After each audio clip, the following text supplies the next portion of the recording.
Hi everyone, I am Rahul Kumar. Now इस video में हम लोग बात करेंगे फ्रीडम मूवमेंट के दौरान झारखंड का क्या रोल रहा इस देश की आज़ादी में। तो जो पीरियड 1900 से 1947 के बीच में रहा, उस दौरान झारखंड में फ्रीडम स्ट्रगल को लेकर ब्रिटिश रूल के अगेंस्ट लड़ाई लड़ी गई। झारखंड में जो हम लोग को फ्रीडम स्ट्रगल देखने को मिलता है वो फिर फुल फ्लेज में नॉन कोऑपरेशन मूवमेंट से देखने को मिलता है। तो चलिए इस वीडियो में डिस्कस करते हैं फ्रीडम मूवमेंट इन झारखंड। सबसे पहले देखते हैं इंडिया के इंडिपेंडेंस में हमारे स्टेट झारखंड का क्या रोल रहा। तो जो ब्रिटिशर्स का एक्सप्लॉइटिव पॉलिसी था इंडियन के प्रति, इस एक्सप्लॉइटिव पॉलिसी के कारण झारखंड के लोगों में एक डिससेटिस्फैक्शन देखा गया और हमारे भारत देश की आज़ादी के लिए डिफरेंट टाइप्स ऑफ मूवमेंट लड़े गए। झारखंड वाले एरिया में इंडियन फ्रीडम मूवमेंट को फैलाने के लिए कांग्रेस पार्टी का एक एक्टिव रोल देखा गया। इनमें एक महत्वपूर्ण नेता थे निर्मल चंद्र बनर्जी। इन्होंने 1913 में फ्रीडम स्ट्रगल को लेकर जगह जगह पर पोस्टर और पैम्पलेट बंटवाए और क्रिस्टो राय जो कि एक इम्पोर्टेंट नेता थे, इन्होंने भी निर्मल चंद्र बनर्जी के साथ मिलकर ऐसा ही किया। संत कोलंबस कॉलेज फ्रीडम मूवमेंट का मेन सेंटर हुआ करता था हजारीबाग में। बहुत सारे स्टूडेंट अपने स्टडी को छोड़ फ्रीडम मूवमेंट में भाग लेने लग गए। उनमें से एक थे राम विनोद सिंह, जो कि एक कॉलेज स्टूडेंट थे और कॉलेज स्टूडेंट के लीडर भी थे। इसीलिए ब्रिटिश अथॉरिटी के द्वारा उनको कस्टडी में डाला गया और उनको जतीन बाघा का टाइटल दिया गया। रांची का बात करें तो रांची क्रांतिकारियों के लिए एक मेन सेंटर उभर कर सामने आया और गणेश चंद्र घोष यहाँ से लीड कर रहे थे। 1915 में ट्रिबल्स के लिए सोशियो इकोनॉमिक डेवलपमेंट के लिए छोटा नागपुर उन्नति समाज का गठन किया गया और जब साइमन कमीशन आया तब छोटा नागपुर उन्नति समाज था वो बहुत ज़्यादा एक्टिव था और इन्होंने 1928 पटना में आंदोलन किया।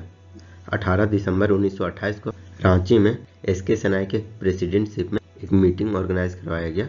उस मीटिंग में साइमन कमीशन के बाइकआउट करने का रेजोल्यूशन को पास किया गया और जो चाईबासा और जमशेदपुर का फ्रीडम मूवमेंट चल रहा था वो 1931-32 तक कंटिन्यू चलता रहा। इन इलाकों में हिंदुस्तान एसोसिएशन के सपोर्टर ने मूवमेंट को समर्थन किया गया। चलिए अब हम लोग जानते हैं झारखंड में किस प्रकार से नॉन कोऑपरेशन मूवमेंट को छेड़ा गया। तो जून 1917 में गांधी जी को लेफ्टिनेंट एडवर्ड गेट और श्याम कृष्णा सहाय, जो कि हजारीबाग से फ्रीडम फाइटर थे, इन लोगों के द्वारा गांधी जी को रांची में इनवाइट किया गया और इस समय गांधी जी लगभग 21 दिनों तक झारखंड में रुके थे और इस दौरान बहुत सारा मीटिंग्स को ऑर्गेनाइज करवाया गया और गांधी जी के द्वारा लोगों को मोटिवेट किया गया कि फ्रीडम मूवमेंट में वो अपना भागीदारी दें। अगस्त 1917 को मौलाना आज़ाद के द्वारा अंजुमन इस्लामिया और मदरसा इस्लामिया को झारखंड में स्थापित किया गया और 1919 में बिंदेश्वरी पाठक और भगवत पांडे के द्वारा पलामू में डिस्ट्रिक्ट कांग्रेस कमेटी का इस्टेब्लिशमेंट किया गया और ये जो मूवमेंट था वो रोलेक्ट एक्ट जो 1919 में लाया गया था उसके अगेंस्ट में था और इसको 5 अप्रैल 1919 को रांची में भी रोलेक्ट एक्ट के अगेंस्ट मूवमेंट चला। फिर 1920 में रांची में कांग्रेस कमेटी का स्थापना हुआ। उसके बाद 10 अक्टूबर 1920 को CF एंड्रयू के लीडरशिप में डाल्टनगंज में कांग्रेस पार्टी का एक बड़ा सा मीटिंग करवाया गया और इस मूवमेंट में कहा गया, इस मीटिंग में डिसाइड किया गया कि जो नॉन कोऑपरेशन मूवमेंट और बाइकआउट मूवमेंट छेड़ा हुआ था उसको लोग बढ़ चढ़कर सपोर्ट करें, स्पेशली स्कूल और कॉलेजेस को बाइकआउट करें। इनमें प्रोमिनेंट लीडर का बात करें तो मजहूरुल हक, चंद्रवंशी सहाय, कृष्णा प्रसाना, अब्दुल बरी, जी इमाम और हसन आरजो इस सेशन में अटेंड किए। कुछ मीटिंग को 1921 में रांची, इटकी, घाघरा और मांझी, बुंडू, पोकर, डोरंडा, तमार, गुमला और कारा में भी ऑर्गेनाइज किया गया और उसके बाद 1920 में कोलकाता में कांग्रेस के स्पेशल सेक्शन में गांधी जी के द्वारा झारखंड के लीडर से रिक्वेस्ट किया गया कि वो नॉन कोऑपरेशन मूवमेंट और जो उस समय फॉरेन गुड्स का बाइकआउट किया जा रहा था उसको बढ़ चढ़कर सपोर्ट करें और बाद में टाना भगत के द्वारा सत्याग्रह मूवमेंट को एडॉप्ट कर लिया गया था और इस कारण से झारखंड फ्रीडम मूवमेंट का एक इम्पॉर्टेंट पार्ट बन गया। 1921 को बहुत से प्लेसेस में पब्लिक मीटिंग की गई, जैसे कि पनकी, डाल्टनगंज और जपला में। यहाँ पे लोगों को ज़्यादा से ज़्यादा खादी का इस्तेमाल करने पर जोर दिया गया, स्वदेशी का नारा दिया गया, चरखा चलाना और जो छुआछूत था अमंग द डिफरेंट कास्ट उसको रिमूव करने को लेकर कहा गया और साथ ही साथ फॉरेन गुड्स और लिकर बाइकआउट करने का काम किया गया इस टाना भगत के सत्याग्रह मूवमेंट में। और जनवरी 1922 साहेबगंज को एक डिस्टर्ब एरिया घोषित कर दिया गया क्योंकि उस समय जो नॉन कोऑपरेशन छेड़ा हुआ था, नॉन कोऑपरेशन मूवमेंट, उसमें चोरी चौरा इंसिडेंट्स के कारण इस नॉन कोऑपरेशन मूवमेंट को विथड्रॉ कर दिया गया था गांधी जी के द्वारा। चोरी चौरा इंसिडेंट्स पता ही होगा, ये गोरखपुर में हुआ था, यूपी में। इसमें एक पुलिस स्टेशन को लोगों के द्वारा आग लगा दी गई थी। तो इसी वायलेंस से नाराज होकर गांधी जी के द्वारा जो नॉन कोऑपरेशन मूवमेंट है उससे विथड्रॉ कर लिया गया। और फिर 1922 में कांग्रेस डिवाइड होकर एक स्वराज पार्टी का स्थापना किया गया क्योंकि उस समय जो कांग्रेस था वो स्वराजिस्ट और नो चेंजर्स के बीच डिवाइड हो गया। स्वराजिस्ट वो लोग थे जो कि प्रोविंशियल लेजिस्लेटिव काउंसिल को सपोर्ट करते थे और no changers civil disobedience movement, non cooperation movement को किया करते थे। तो उसी समय जो 1923 स्वराजिस्ट के द्वारा प्रोविंशियल लेजिस्लेटिव काउंसिल का फॉर्मेशन किया गया, उसमें कृष्ण वल्लभ सहाय को झारखंड से एज ए रिप्रेजेंटेटिव चुना गया था स्वराजिस्ट के द्वारा।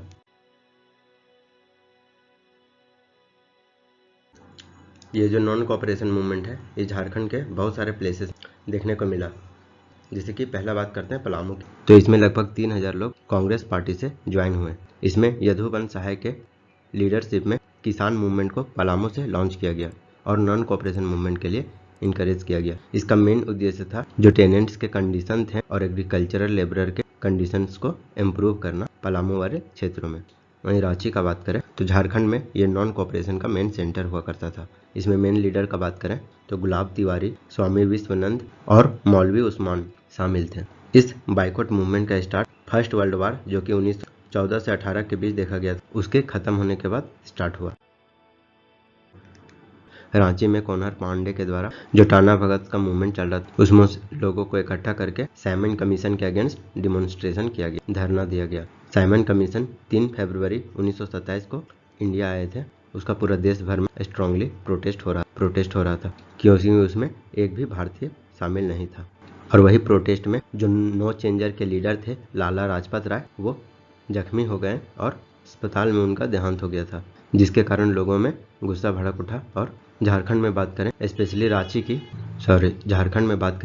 रांची की तो यहाँ पे एस के सहाय के नेतृत्व में 18 दिसंबर 1927 को पब्लिक असेंबली ऑर्गेनाइज करवाया गया और 1928-29 को टाना भगत के द्वारा नो रेंट कैंपेन को भी लॉन्च किया गया against the Kings and zamindars of Ranchi and Palamu. 16 सितंबर 1930 को स्वदेशिक सप्ताह घोषित किया गया और इसको रांची में सेलिब्रेट किया गया और ये थ्रू आउट झारखंड जवाहर सप्ताह के नाम से भी सेलिब्रेट किया जाता था। 1940 को गांधी जी के द्वारा इंडिविजुअल सत्याग्रह को लॉन्च किया गया था और उसी समय गांधी जी रांची आए थे। सिंहभूम में नॉन कोऑपरेशन मूवमेंट का बात करें, काठियावाड़ के हरिशंकर वैश्य जी के द्वारा इस मूवमेंट को पूरे सिंहभूम रीजन में फैलाया गया और इस मूवमेंट को फैलाने के लिए 5वीं, 6वीं, 7वीं और 8वीं और 9वीं फरवरी 1921 को मीटिंग को ऑर्गेनाइज करवाया गया और ये मीटिंग 3 सालों तक चलता रहा। और इस मीटिंग में यह डिसाइड किया गया जो ट्रिबल लोगों के द्वारा हैट टैक्स दिया जाता है वो अब नहीं दिया जाएगा। चलिए बात करते हैं हजारीबाग की। तो हजारीबाग स्टूडेंट, एम्प्लॉयज, लॉयर और कॉमन पीपल के द्वारा मूवमेंट को लीड किया जा रहा था। डिस्ट्रिक्ट कांग्रेस के इमरजेंस के बाद हजारीबाग में यह मूवमेंट और जोर पकड़ने लगा। इसमें इंपॉर्टेंट स्पीकर्स का बात करें तो मोतीलाल नेहरू, मजहरूल हक, स्वामी विश्वनंद शामिल थे। इन लोगों के द्वारा स्पीचेस के माध्यम से जोर दिया जा रहा था कि ज़्यादा से ज़्यादा चरखा, खादी, जो छुआछूत का भेदभाव होता है और फॉरेन गुड्स का बाइकआउट करना, शराबबंदी जैसे चीज़ों को हजारीबाग के डिफरेंट पार्ट्स ऑफ एरिया में फैलाया गया। चलिए अब बात करते हैं सिविल डिसोबीडियंस मूवमेंट की। झारखंड में सिविल डिसोबीडियंस मूवमेंट किस प्रकार से ऑर्गेनाइज किया गया। तो सिविल डिसोबीडियंस मूवमेंट को महात्मा गांधी जी के द्वारा 1930 में लॉन्च किया गया था और इसका प्रभाव झारखंड के रांची, सिल्ली, गुमला, घुटिया और लोहरदगा में देखने को मिला। 3 मई 1930 को रांची बार एसोसिएशन के द्वारा डिसाइड किया गया कि वो फॉरेन क्लोथ्स को बाइकआउट करेंगे और खादी के यूज को बढ़ावा देंगे। और सिविल डिसोबीडियंस मूवमेंट के दौरान राम ब्रिक्स बेनीपुरी के द्वारा कैदी जैसे मैगजीन को लिखा गया। वहीं महामाया प्रसाद और भवानी दयाल सन्यासी के द्वारा कारागार मैगजीन को लिखा गया। चलिए बात करते हैं जो सिविल डिसोबीडियंस मूवमेंट वो झारखंड के अलग अलग क्षेत्रों में किस प्रकार से फैला। तो पहले बात करते हैं हजारीबाग की। तो अंग्रेजों के दमन नीति के कारण जो रिप्रेशन पॉलिसी था अंग्रेजों के द्वारा, उसके कारण हजारीबाग में सभाओं और जुलूसों को बलपूर्वक अंग्रेजों के द्वारा रोका गया और अंग्रेजों के द्वारा जो कांग्रेस के लीडर्स थे उनको जेल भेज दिया गया और जब तक उनका पूरा टर्म खत्म नहीं हो जाता तब तक उन लोगों को जेल में ही रखा गया। उनमें से एक थे राजेंद्र प्रसाद जी, जिनको कि 14 दिसंबर 1930 को रिलीज किया गया। जमशेदपुर का बात करें तो सी ऑफ एंड्रियल्स के द्वारा अगस्त 1925 में गांधी जी को इनविटेशन दिया गया था और JRD टाटा जी के द्वारा गांधी जी का वेलकम किया गया और गांधी जी के साथ साथ अदर इम्पोर्टेंट लीडर्स भी जमशेदपुर को विजिट किए, जिसमें कि जवाहरलाल नेहरू, राजेंद्र प्रसाद जी, सुभाष चंद्र बोस, VV गिरी और अब्दुल बैरी, नैनी गोपाल मुखर्जी जैसे लीडर्स भी इस जमशेदपुर मूवमेंट में शामिल थे। चलिए नेक्स्ट हम लोग बात करते हैं चाईबासा की। तो चाईबासा में तरुण शक्ति मैगजीन प्रकाशित हुआ, जिसके कारण कमल चक्रवर्ती को जेल में एंटी ब्रिटिश राइटिंग के कारण उनको जेल भेज दिया गया और ये इंसिडेंट्स 1929 को टिस्को के एक साल के लॉन्ग स्ट्राइक करने के बाद भेजा गया। वहीं छोटा नागपुर में बात करें तो इसमें फर्स्ट टाइम 26 जनवरी 1930 को as a independence day celebrate किया गया और सिविल डिसोबीडियंस में गांधी जी के द्वारा जो दांडी मार्च निकाला गया 6 अप्रैल 1930 को, उसमें सॉल्ट लॉ को तोड़ा गया और इसका सपोर्ट छोटा नागपुर में भी वाले रीजन में भी देखने को मिला। लेकिन इस मूवमेंट को ब्रिटिश फोर्सेस के द्वारा क्रश कर दिया गया और बहुत सारे फ्रीडम फाइटर को जेल में डाल दिया गया और उन लोगों के प्रॉपर्टी को डैमेज किया गया और गवर्नमेंट के द्वारा सीज कर लिया गया। इसी प्रकार से हजारीबाग में खजांची तालाब के पास कृष्ण बल्लभ सहाय जी के द्वारा नमक के कानून को तोड़ा गया हजारीबाग में और इसी तरह का सेम एक्टिविटीज जमशेदपुर में भी देखने को मिला। स्टील सिटी जमशेदपुर में लगभग 400 सिख सिविल डिसोबीडियंस मूवमेंट को ज्वाइन किए और भगत सिंह की फांसी की सजा आग में घी डालने का काम किया। हजारीबाग में बंगम मांझी के नेतृत्व में इस सिविल डिसोबीडियंस मूवमेंट को ट्रिबल लोगों के द्वारा चलाया गया। डाल्टनगंज का बात करें तो यहाँ पे फॉरेन क्लोथ्स को बाइकआउट किया गया और देवकी प्रसाद, चंद्रिका प्रसाद, नागेश्वर प्रसाद सिंह, ज्योति चंद्र सरकार, तुलसी तिवारी, ये सब डाल्टनगंज में इस मूवमेंट को चलाया गया। वहीं गढ़वा का बात करें तो यहाँ पे भी फॉरेन क्लॉथ्स को बाइकआउट किया गया अंडर द डायरेक्शन ऑफ गुलाब मिस्त्री, बिहारी लाल, सीताराम ठठेरा और जगन्नाथ साहू के नेतृत्व में। चक्रधरपुर का बात करें तो चक्रधरपुर में कांग्रेस नेताओं ने जंगल को काटकर गवर्नमेंट का विरोध किया और जंगल काटने के इस विरोध को जंगल सत्याग्रह का नाम दिया गया। तो इस तरह का क्वेश्चन पूछ सकता है कि जंगल सत्याग्रह कौन सा स्टेट से रिलेटेड है, कौन सा प्लेसेस से रिलेटेड है। वहीं सिंहभूम का बात करें तो अंग्रेजों के दमनकारी कानूनों के खिलाफ सिंहभूम के लोगों ने भी विरोध जताया। वहीं पलामू डिस्ट्रिक्ट का बात करें तो ताना भगत और उरांव ने जमींदारों को चौकीदारी टैक्स और लैंड रेवेन्यू नहीं देने का संकल्प लिया और 24 अप्रैल 1930 को पलामू में शराब विरोधी कानून को कैंपेन को चलाया गया। सोनार सिंह खारवर और चंद्रिका प्रसाद वर्मा के द्वारा सॉल्ट सत्याग्रह को पलामू में चलाया गया। चलिए बात करते हैं कांग्रेस के रामगढ़ सेशन की। तो कांग्रेस का 53वां सेशन 19 और 20 मार्च 1940 को रामगढ़ के हजारीबाग डिस्ट्रिक्ट में मौलाना अबुल कलाम आजाद के नेतृत्व में रखा गया और 14 मार्च 1940 को गांधी जी के द्वारा खादी ग्राम उद्योग को रामगढ़ में स्थापित किया गया। इस रामगढ़ सेशन में सत्याग्रह के प्रपोजल को पास किया गया और इसको आचार्य JB कृपलानी के द्वारा रिकमेंड किया गया था। इस कांग्रेस सेशन के दौरान all India anti negotiation conference और फॉरवर्ड ब्लॉक कॉन्फ्रेंस को ऑर्गेनाइज करवाया गया under the presidentship of Subhash Chandra Bose और MN रॉय के द्वारा रामगढ़ में रेडिकल डेमोक्रेटिक पार्टी को स्थापना किया गया। चलिए अब हम लोग बात करते हैं क्विट इंडिया मूवमेंट की। भारत छोड़ो आंदोलन में झारखंड का क्या योगदान था। तो 8 अगस्त 1942 को बॉम्बे में ऑल इंडिया कांग्रेस कमेटी के द्वारा क्विट इंडिया मूवमेंट को पास किया गया। इसमें झारखंड के लोगों के भावनाओं को भी प्रभावित किया और झारखंड में बहुत सारे पुलिस स्टेशन को अटैक किया गया और साथ ही साथ रेलवे स्टेशन, पोस्ट ऑफिसेस और अदर प्रॉपर्टीज, पब्लिक प्रॉपर्टीज का भी नुकसान पहुंचाया गया और ब्रिटिश गवर्नमेंट अपना जो रिप्रेसिव पॉलिसी है, दमनकारी नीति, उस पर कायम रही और 14 अगस्त 1942 को जिला स्कूल के पास कुछ छात्राओं को उनके नेताओं के साथ गिरफ्तार कर लिया गया। लोहरदगा के नाड़िया हिंदू हाई स्कूल में तिरंगा झंडा को स्कूल बिल्डिंग में फहराया गया। गुमला में हड़ताल और विरोध प्रदर्शन को शुरू कर दिया गया था और लोहरदगा में जो रेल लाइन था उसको नुकसान पहुंचाया गया। जो इटकी और टाइगर बसली के बीच जो रेल लाइन थी उसको डैमेज किया गया और 30 नवंबर 1942 तक 199 लगभग 200 कार्यकर्ताओं को गिरफ्तार कर लिया गया क्विट इंडिया मूवमेंट के दौरान।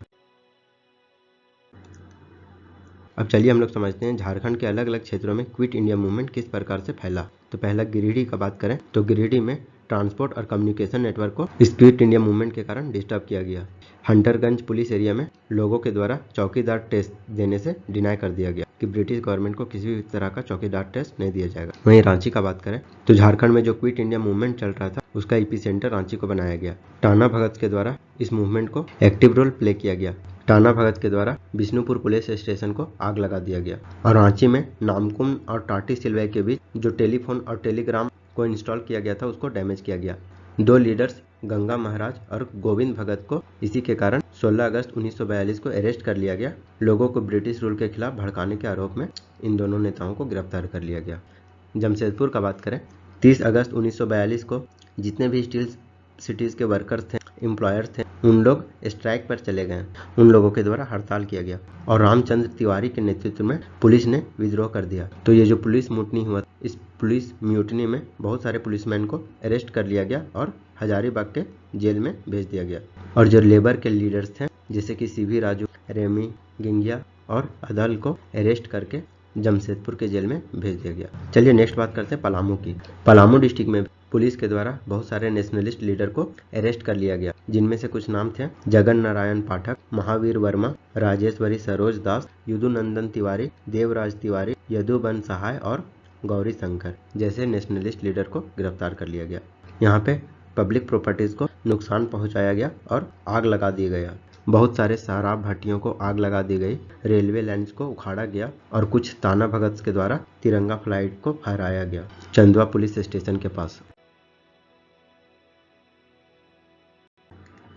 चलिए अब हम लोग समझते इस नेशनल मूवमेंट में वीमेन, झारखंड के वीमेन का क्या योगदान रहा। तो हमारे देश के आंदोलनों में झारखंड के वीमेन्स का भी बहुत इंपॉर्टेंट रोल देखा गया। इनमें से कुछ के नाम है सरस्वती देवी, राजेश्वरी सरोज दास, शैलबाला रॉय, जम्भावती देवी, प्रेमा देवी, उषा रानी मुखर्जी जैसे कुछ करेजियस वीमेन्स के द्वारा नेशनल मूवमेंट में पार्टिसिपेट किया गया। 1917 में महात्मा गांधी जी के आने से झारखंड के महिलाओं के बीच स्वतंत्रता आंदोलन के लिए उत्साह भरा गया। सरस्वती देवी जी के द्वारा हजारीबाग से नॉन कॉपरेशन मूवमेंट में एक इम्पॉर्टेंट रोल प्ले किया गया। जब महात्मा गांधी सॉल्ट मूवमेंट को 6 अप्रैल 1930 को चलाया गया था, उस समय बहुत सारे महिलाओं का भी पार्टिसिपेशन इस सिविल डिसोबीडियंस मूवमेंट में देखने को मिला। श्रीमती शैलबाला रॉय ने सॉल्ट लॉ को संथाल परगना से चैलेंज दिया गया, सॉल्ट लॉ को तोड़ा गया। श्रीमती सरस्वती और श्रीमती सधा देवी को इस सॉल्ट लॉ मूवमेंट में पार्टिसिपेट करने के लिए हजारीबाग में अरेस्ट कर लिया गया और महादेवी केजरीवाल ने 1941 में दुमका में सॉल्ट लॉ को तोड़ा गया। सरस्वती देवी, जम्बवती देवी और प्रेमा देवी ने 1942 में क्विट इंडिया मूवमेंट में भी भाग लिया। चलिए अब बात करते हैं झारखंड के कुछ फेमस फ्रीडम फाइटर के बारे में। तो इनमें से पहला है तिलका मांझी। तिलका मांझी का जन्म संथाल फैमिली में 11 फरवरी 1750 में तिलकापुर गांव, जो कि सुल्तानगंज बिहार से नज़दीक पड़ता है, वहां पे हुआ था। उनका नाम जो तिलकापुर गांव था उसी के नाम पर तिलका मांझी रखा गया है। और इनका रियल नेम का बात करें तो तिलका मांझी का रियल नेम सुंदरा मुर्मू है। तिलका मांझी पहले ऐसे आदिवासी लीडर थे जो कि संथाल को ऑर्गेनाइज करवाएं, यूनाइट किए और ब्रिटिश के खिलाफ लड़ाई के लिए एक ऑर्गेनाइजेशन बनाया गया। 1984 में तिलका मांझी ने अपने सपोर्टर्स के साथ मिलकर ब्रिटिश ऑफिशियल्स अगस्टस क्लीवलैंड की हत्या की। इस कारण से 13 जनवरी 1785 को ब्रिटिशर्स के द्वारा भागलपुर में तिलका मांझी जी को फांसी दे दिया गया। ये तिलका मांझी के एफर्ट्स को ब्रिटिश शासन का विरोध करने के लिए ट्रिबल पीपल का पहला ब्रिटिश रिवोल्ट बताया जाता है। चलिए अब हम लोग बात करते हैं बुढ़ू भगत की। तो इनका जन्म 17 फरवरी 1792 को रांची जिले के चान्हो ब्लॉक के सिलागाई गांव में हुआ था। ये उरांव ट्राइब से बिलोंग करते थे और ये एक एथलेटिक्स भी रह चुके थे। बौद्धू भगत के लीडरशिप में हजारों जनजातियों ने अंग्रेजों के खिलाफ विद्रोह में भाग लिया। कोल मूवमेंट जो कि 1831 से 1832 के बीच में चला था, ये भी बुधू भगत की लीडरशिप में ऑर्गेनाइज किया गया और इनमें इनका मेन वेपन था तीर और धनुष। ये बॉ और एरो से हमला किया करते थे और बुद्धू भगत के नेतृत्व में विद्रोहियों के विरुद्ध पहली सफलता फरवरी 1832 में प्राप्त हुई, जब कैप्टन इम्पे ने उन पर हमला किया। लेकिन ब्रिटिश फोर्सेस के पास गन्स और बुलेट्स के दम इस बैटल को जीत लिया गया, क्योंकि तीर कमान से उतनी लड़ाई नहीं लड़ी जा सकती थी। और उसके बाद 10 फरवरी 1832 को लगभग 4000 रिबेल्स ने ब्रिटिश फोर्सेस के सामने सरेंडर कर दिया गया और उन लोगों को अरेस्ट कर दिया गया। और उसके बाद 13 फरवरी को एक बार फिर कैप्टन इम्पे के द्वारा बुधू भगत और उनके फॉलोअर्स के ठिकाने पर छापा मारा। और उसके बाद 13 फरवरी 1832 को बुधू भगत और उसके सैकड़ों फॉलोअर्स के साथ उन लोगों की हत्या कर दी गई ब्रिटिश फोर्सेस के द्वारा। और बुधू भगत के बेटा हल्दर और गिरिधोर को भी ब्रिटिश सेना ने मार डाला। चलिए नेक्स्ट हम लोग बात करते हैं तेलंगा खरिया की। तो तेलंगा खरिया का जन्म 9 फरवरी 1806 को गुमला जिले के सिसाई प्रखंड के अंतर्गत मुरगू विलेज में इनका जन्म हुआ था। ये एक फ्रीडम फाइटर थे जो ब्रिटिश लोगों के द्वारा उत्पीड़न और शोषण किया जा रहा था, उनके खिलाफ इन्होंने लड़ाई लड़ी। इन्होंने जूरी सिस्टम की स्थापना की थी, जिनके माध्यम से युवाओं को युद्ध का प्रशिक्षण दिया जाता था। तेलंगा खरिया ने गुमला जिले में जूरी पंचायत का इस्टेब्लिशमेंट किया। वहाँ के कुछ गांव जैसे कि उनके जन्म स्थान मुरगू, जूरा, द्वैसा, सोसो, नीमटोली, दुंदिया, पघीमा, नाथपुर, बेरौंदरा, कालेबीरा, महबूआंग और कुमारी गांव में इस जूरी पंचायत को इस्टेब्लिश किया। तेलंगा उन दिनों कोल रिबिलियन जो कि 1831-1832 में लड़ा जा रहा था उससे प्रभावित थे। उन्होंने अपनी जूरी पंचायत का उपयोग ईस्टर्न, वेस्टर्न और साउदर्न गुमला डिस्ट्रिक्ट में किया। और उसके बाद 23 अप्रैल 1880 को बुधन सिंह ने तेलंगा खरिया की हत्या कर दी। नेक्स्ट देखते हैं पांडे गणपत राय जी के बारे में। तो इनका जन्म 17 जनवरी 1809 को लोहरदगा जिले के भैरव गांव में हुआ था। वे अरेबिक, पर्शियन और दूसरे भाषाओं का भी उनके पास ज्ञान हुआ करता था। गणपत राय अपने चाचा सदाशिव राय की मृत्यु के बाद उनके उत्तराधिकारी छोटा नागपुर के दीवान के पोस्ट में आसीन हुए। उनके कार्य और परफॉर्मेंस में छोटा नागपुर के नागवंशी रूलर को भी प्रभावित किया। वह अंग्रेजों के कारण स्वतंत्रता संग्राम फ्रीडम स्ट्रगल में शामिल हुए। उस समय गवर्नमेंट के द्वारा जो नेटिव रूलर्स थे उनका दमन करना शुरू कर दिए थे। अगस्त 1857 में उन्होंने डोरंडा, रांची में जो आर्मी कैंप था उन पर आर्मी कैंप पर अटैक कर दिया गया और 21 अप्रैल 1858 को उन्हें फांसी की सजा सुनाई गई। चलिए नेक्स्ट बात करते हैं सिद्धू और कान्हू की।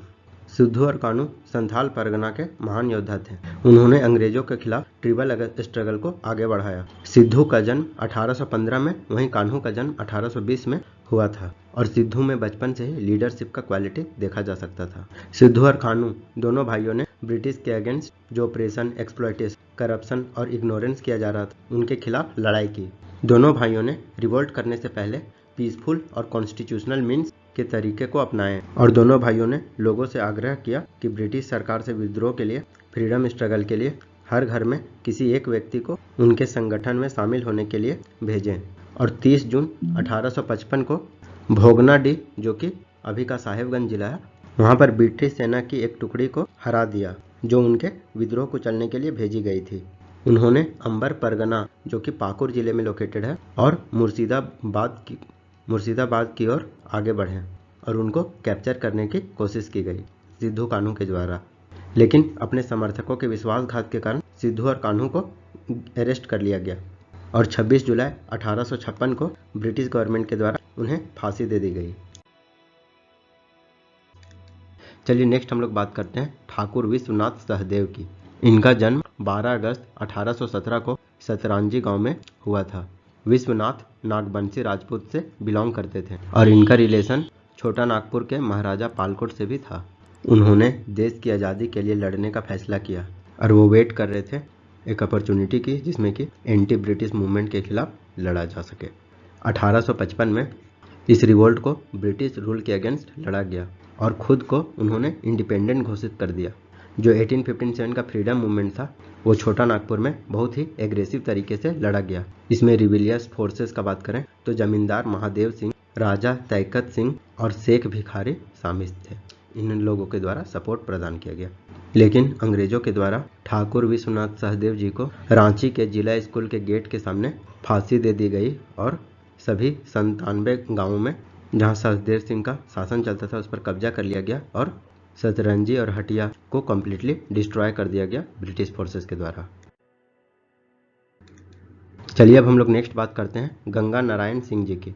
तो वह पहले ऐसे नेता थे जिन्होंने ब्रिटिश सरकार के खिलाफ भुंजी ट्रैप्स का फ्रस्ट्रेशन और एंगर का फायदा उठाया और ब्रिटिश गवर्नमेंट के खिलाफ लड़ाई की। गंगा नारायण सिंह जी का इमरजेंस एक इम्पॉर्टेंट फेज है लीडरशिप के इवोल्यूशन में। गंगा नारायण सिंह जी बारभूम के जमींदार फैमिली से आते थे। वे माधव सिंह जी के चचेरे भाई थे जो कि बारभूम के जमींदार थे। गंगा नारायण सिंह जी के द्वारा लोगों से अपील की गई कि वो दिखुस के खिलाफ लड़ाई लड़े। दिखुस वो लोग होते थे जो कि झारखंड में बाहर से आ बस गए थे। वो मेनली ट्रेडर्स जमींदार हुआ करते थे और यहाँ के इंडिजिनस लोगों को शोषण किया करते थे। उन्होंने माधव सिंह के जुल्म से मुक्ति दिलाने का वादा किया। माधव सिंह के द्वारा टैक्स रेट को डबल कर दिया गया था और 1832 में भूमजी किसानों और अन्य सेनानियों ने इंग्लिश मुंसिफ के दरबार पर हमला किया। गंगा नारायण सिंह के नेतृत्व में विरोधियों ने कंपनी के ट्रूप्स के खिलाफ कार्रवाई की। उन्होंने बहुत सारा संपत्ति भी लूटी और अननेसेसरी वायलेंस भी किया। गंगा नारायण सिंह और उनके फॉलोअर्स के द्वारा मेदिनीपुर में अंग्रेजों का कड़ा विरोध किया। उसके बाद में खरसावां के चेतन सिंह ने गंगा नारायण सिंह की हत्या कर दी। चलिए नेक्स्ट जानते हैं हम लोग शेख भिखारी के बारे में। तो शेख भिखारी जी का जन्म बुरमू में हुआ था जो कि अभी की रांची के और मांझी ब्लॉक में पड़ता है। वह टकैत उराव सिंह के शासन बने जो खटंगा के शासन थे, खटंगा के रूलर थे। शेख भिखारी जी के द्वारा फ्रीडम स्ट्रगल में एक्टिवली पार्टिसिपेट किया गया। 31 जुलाई 1857 को चुटपुलू हिल्स में छोटा नागपुर में शेख भिखारी जी के द्वारा फ्रीडम मूवमेंट को स्टार्ट किया गया जो कि जमींदारों के खिलाफ था और शेख भिखारी जी को टकैत सिंह उमराव का सपोर्ट भी मिला इस मूवमेंट में। शेख भिखारी जी ने हजारीबाग में संथाल रिबेल्स को ब्रिटिश के खिलाफ फाइट करने के लिए मोटिवेट भी किया। एज ए रिजल्ट 30 जुलाई 1857 को रिबेल्स ने हजारीबाग के जेल पर रेड कर दिया और जितने भी फ्रीडम फाइटर्स उस जेल में बंद थे उनको रिहा करवा लिया गया। उसके बाद 6 जनवरी 1858 को शेख भिखारी को कैप्चर कर लिया गया और उन्हें 7 जनवरी को फांसी का सजा सुनाया गया और 8 जनवरी 1958 को उन्हें रामगढ़ में फांसी दे दी गई। चलिए अब हम लोग नेक्स्ट बात करते हैं नीलांबर पीताम्बर जी के बारे में। तो नीलांबर पीताम्बर पलामू में रहने वाले थे जो कि ब्रिटिश कंपनी के अगेंस्ट फाइट किए। नीलांबर पीताम्बर ने भोक्ता और खारवास का एक स्ट्रॉन्ग ऑर्गेनाइजेशन भी बनाया। भोक्ता और खारवास कुछ अलग अलग रिवोल्ट में भी उनका एक्टिव पार्टिसिपेशन देखने को मिलता है। नीलांबर और पीताम्बर दोनों भाई जो डोरंडा के आर्मी कैंप में 1857 में डिस्ट्रक्शन किया गया उससे बहुत प्रभावित हुए और उनको चेरो के जागीरदार का सपोर्ट प्राप्त हुआ जिनके कारण से उनका रिबेल फोर्स का स्ट्रेंथ और भी ज़्यादा बढ़ गया और 21 अक्टूबर 1857 को उन्होंने चैनपुर, शाहपुर और लेसीगंज में धावा बोल दिया और साउथ ऑफ डाल्टनगंज में जो नीलांबर पीताम्बर की सेना उन्होंने विक्ट्री को प्राप्त किया। लेकिन ब्रिटिश गवर्नमेंट के द्वारा उनको फांसी का सजा सुनाया गया और प्रॉपर्टीज एक्ट 1857 के तहत उनके जितने भी प्रॉपर्टीज थे उसको जब्त कर लिया गया अंग्रेजों के द्वारा। चलिए अब हम लोग नेक्स्ट बात करते हैं टिकैत उमराव सिंह जी के बारे में। तो इनका जन्म रांची जिले के और मांझी ब्लॉक के खटंगा गांव में देखने को मिलता है। ये 12 गांव के जमींदार हुआ करते थे। टिकैत उमराव सिंह स्वभाव से ब्रेव और रिवोल्यूशनरी नेचर के थे और डोरंडा विद्रोह के समय फ्रीडम फाइटर्स रिवोल्यूशनरीज को बचाने के लिए जो हजारीबाग से रांची का कनेक्टिंग रूट है उनको ब्लॉक कर दिया गया था टिकैत उमराव सिंह जी के द्वारा। और फिर टिकैत घासी सिंह और दीवान शेख भिखारी की मदद से उन्होंने इंडियन रिवोल्यूशनरीज की मदद की जिसके कारण कर्नल डाल्टन और लेफ्टिनेंट ग्राहम को अपने जान बचाने के लिए डोरंडा को छोड़कर भागना पड़ा। लेकिन 6 जनवरी 1858 को ब्रिटिशर्स के द्वारा टिकैत उमराव सिंह को गिरफ्तार कर लिया गया और उन्हें फांसी की सजा सुनाई गई। नेक्स्ट बात करते हैं हम लोग बिरसा मुंडा जी के बारे में। तो इनका जन्म 15 नवंबर 1875 को खूंटी डिस्ट्रिक्ट के अर्की ब्लॉक के उली हाथी गांव में इनका जन्म हुआ था। जो कि सितंबर 2007 में Khunti district 11th sub division बना। इन्होंने उस आंदोलन में भाग लिया जो मुंडाओं के जो ट्रेडिशनल राइट्स हुआ करते थे उन पर बहुत सारे रिस्ट्रिक्शन इम्पोज कर दिए गए था। पोरहाट एरिया में जो प्रोटेक्टेड फॉरेस्ट था, इसके कारण कोई भी ट्राइबल पीपल वहाँ पे इंटर नहीं कर पाते थे और इनके ट्रेडिशनल राइट्स को छीना जा रहा था, जिस कारण से बिरसा मुंडा जी के द्वारा अंग्रेजों के खिलाफ लड़ाई लड़ी गई। बिरसा मुंडा जी को फादर ऑफ द अर्थ, धरती आभा के नाम से भी जाना जाता है और उन्होंने गॉड का मैसेंजर होने का भी दावा किया और उनके जो फॉलोअर्स थे वो उन्हें भगवान के रूप में भी देखने लगे। बिरसा मुंडा जी के द्वारा एक स्ट्रिक्ट कोड को बनाया गया जिसमें चोरी करना, झूठ बोलना, भीख मांगना और मर्डर करना को रिस्ट्रिक्ट किया गया। लोग उन्हें अपना सिंह बोंगा, जिसको सूर्य देवता कहते हैं, सन का गॉड, वो मानते थे क्योंकि सन गॉड उनका देखभाल करते थे और उनको खसरा कोरा का भी अवतार के रूप में देखा जाता था जो कि असुरों को डिस्ट्रॉय किए थे। बिरसा मुंडा जी के द्वारा लोगों में सेंटिमेंट्स भरा गया कि जो गवर्नमेंट है, मिशनरीज है, लोकल रूलर है और जमींदार है वो उनके राइट्स को छीन रहे हैं और वे ब्रिटिश गवर्नमेंट के खिलाफ एक ऑर्गेनाइज्ड मूवमेंट को लॉन्च करने की सोच रहे थे। और 1899 में बिरसा मुंडा जी के द्वारा लगभग 16 मीटिंग्स को उनके फॉलोअर्स के साथ ऑर्गेनाइज किया गया और वे ब्रिटिश के खिलाफ वायलेंट और टर्बुलेंट मेथड का इस्तेमाल करने का भी बात किए गए। और इस मीटिंग में एक large majority of Christian Mundas के द्वारा भी इस मूवमेंट को ज्वाइन किया गया। और जो बिरसा मुंडा जी के द्वारा जो उकसाया गया विद्रोह था वो बहुत सारे प्लेसेस में फैला, जैसे कि खूंटी, कारा, तोपरा, तमार, गुमला जैसे जगहों पर फैल गया। और उसके बाद 3 फरवरी 1900 को बिरसा मुंडा जी को गिरफ्तार कर लिया गया और उन्हें बंदी बना दिया गया और 9 जून 1900 को रांची के जेल में कोलेरा के कारण उनकी मृत्यु हो गई। चलिए नेक्स्ट फ्रीडम फाइटर का बात करते हैं। बाबू राम नारायण सिंह जी के द्वारा किस तरह का आंदोलन किया गया। तो इनका जन्म 19 नवंबर 1885 को चतरा जिले में हुआ था।